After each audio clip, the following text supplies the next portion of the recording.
সম্মানিত ভিউয়ার্স, আসসালামু আলাইকুম। কেমন আছেন সবাই? আশা করি ভালোই আছেন।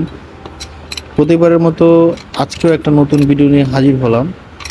দেশ ও বিদেশ যেখান থেকে আজকে আমাদের এই ভিডিওটি দেখছেন তাদেরকে জানাচ্ছি অসংখ্য ধন্যবাদ ও শুভেচ্ছা।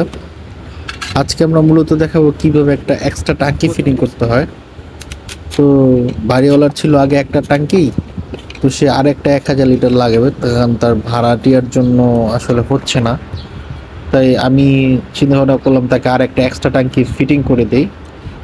তো 1.5 ইঞ্চি পাইপ থ্রেড কেটে টি ইউনিয়ন লাগিয়ে একটা পুরো খালি পাইপকে জোড়া দিয়ে একটা পয়েন্ট বের করলাম।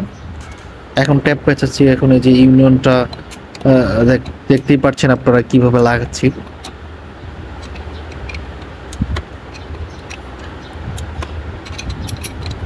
ইউনিয়নটা মোটামুটি লাগানো শেষ পর্যায়ে চলে আসছে। এখন কালো ওয়াশারটা দিব। এটা হচ্ছে সেই কালো ওয়াশার, এটা দিলে পানি লিক করে না। এখন সমান মতো বসায় ইউনিয়নের যে রিংটা আছে সেটা টাইট দিয়ে দিব।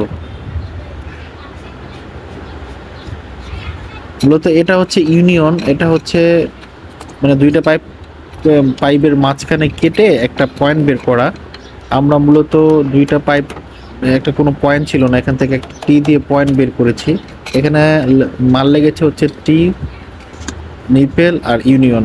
এই যে এটা হচ্ছে টাঙ্কি ফিটিংস 1.5 ইঞ্চি। এই 1.5 ইঞ্চি টাঙ্কি ফিটিংস কস্টিপ করছি। এটাতে আমরা একটা এলবো লাগাবো। এটা হচ্ছে 1.5 ইঞ্চি একটা এলবো। 1.5 ইঞ্চি এলবো পরপরই আমরা 1.5 ইঞ্চি এলবো টাইট দিলাম, ভালো করে টাইট কমপ্লিট। এখন একটা নিপেল লাগাবো কস্টিপ করে। সবসময় একটা মোটামুটি কস্টিপ দিয়ে কস্টিপ করলে লিক পিসের সম্ভাবনা থাকে না। তো এই যে আমরা সুন্দর করে নিপেল বসা দিলাম। এখন এটা টি বসা দিলাম। টি বসানোর কারণ মূলত হচ্ছে ট্যাঙ্কির হাওয়ার পাইপ দিব। আপনি যত হাওয়ার পাইপ দিবেন পানি ড্রপ করবে কম এবং স্পিড থাকবে বেশি। হ্যাঁ, এটাতে হাওয়া প্রবেশ করতে পারে খুব সহজেই। এখন আরেকটা নিপেল লাগাই এখানে একটা মূলত চাবি লাগাই দিচ্ছি। এই চাবি অফ করে দিলে কখনো এদিক থেকে এদিকে পানি যাবে না, দিক থেকে অন অফ করে। এটা হচ্ছে 1.5 ইঞ্চি চাবি। এখন আমি ইউনিয়ন লাগাবো। যেমন নিপেলকে থ্রেড টেপ করলাম, করার পরে যে ইউনিয়নের মধ্যে লাগায় ইউনিয়নটা খুললাম, খুলে টি এর মধ্যে প্যাঁচা লাগাই দিলাম। আপনারা যদি আমার ভিডিওটা ভালো লাগে অবশ্যই লাইক কমেন্টস শেয়ার করে দিবেন।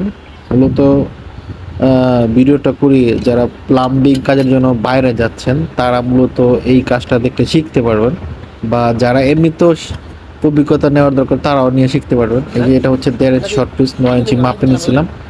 সুন্দর করে থ্রেড কাটবো। এখন সুন্দর করে থ্রেড কাটার পর কস্টিপ পেঁচিয়ে এই যে জোড়া লাগিয়ে দিলাম। সুন্দর করে পাইপ প্রেস দিয়ে টাইট করে ধরে। আসলে পাইপ প্রেস অনেকে বাঁচাইতে পারে না, পাইপ প্রেস বাজানোর একটা টেকনিক আছে। এই যে দেখতে পাচ্ছেন এই যে 1.5 ইঞ্চি পাইপ দিয়ে লাগায়, এই যে এখন চুরিটা লাগাবো। চুরিটা লাগানোর পর অনেক লাগতে কষ্ট হচ্ছিল, কিন্তু এখন সঠিকভাবে লেগে গেছে। এই যে এখন সঠিকভাবে লাগাই ফেলো। আমাদের টাঙ্কি মোটামুটি ফিক্সড হয়ে গেল। আমাদের টাঙ্কি লাগাতে হচ্ছে, টাঙ্কি ফিটিং লেগেছে 1.5 ইঞ্চি এলবো লেগেছে, 1.5 ইঞ্চি ইপিএল লেগেছে 4-5টা, 1.5 ইঞ্চি ইউনিয়ন লেগেছে 2টা, 1.5 ইঞ্চি চাবি লেগেছে একটা। এটা লাগাচ্ছে 1.5 বুশ 1.5 ইঞ্চির মধ্যে। 1.5 বুশ দেওয়ার কারণ উদ্দেশ্য হচ্ছে এটাতে হাওয়ার পাইপ লাগাবো 1 ইঞ্চি একটা। এখন টাইট দিতেছি, টাইট কমপ্লিট হলে একটা 1 ইঞ্চি হাওয়ার পাইপ লাগাবো। এই যে পানি ছেড়ে দিলাম, পানি আস্তে আস্তে ট্যাঙ্কির ভিতরে লোড হচ্ছে। এই যে সুন্দর করে পানি, আচ্ছা পানি ব্লক দিতেছে। যে 1 ইঞ্চি পাইপ লাগাই দিলাম। 1 ইঞ্চি পাইপ লাগাই দিলে হলো কি, মানে হাওয়াটা একদম ক্লিয়ারলি পেল। সুপ্রিয় দর্শক মণ্ডলী, আমার ভিডিওটা যদি ভালো লাগে তো অবশ্যই আমার চ্যানেলটা সাবস্ক্রাইব করবেন। সাবস্ক্রাইব করে আমার চ্যানেলের সাথেই থাকবেন, কারণ প্রতিদিন নিয়মিত এখানে ভিডিও আপলোড দেওয়া হয়।